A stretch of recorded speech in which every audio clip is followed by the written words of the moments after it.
Life has not been given to us so that we may spend it on pursuits that we will have to leave behind in this world at the time of death. The person who rejects any blessed saying, hadith, of the Prophet Muhammad, peace be upon him, is standing on the brink of destruction. Do not blindly follow anyone else in your religious matters. If a person meets Allah in a state where they have committed a sin, but have not persisted in it, and have repented, then undoubtedly Allah, the most forgiving and merciful, will accept their repentance. When a person's friends pass away, they become useless.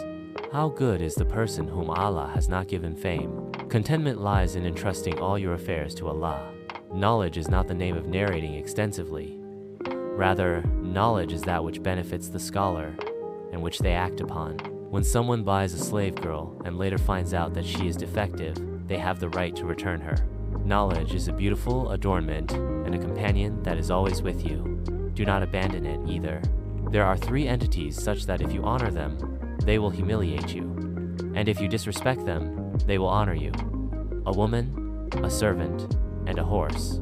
Among friends, I love a like-minded friend who overlooks major shortcomings. When there is a lot of work, first take up the task that is most important. If a poor person comes to your door while you are eating, or if a morsel falls from your hand while eating bread, understand that you are about to become wealthy. If you are deceived while doing a good deed or helping an orphan, understand that you are about to become wealthy.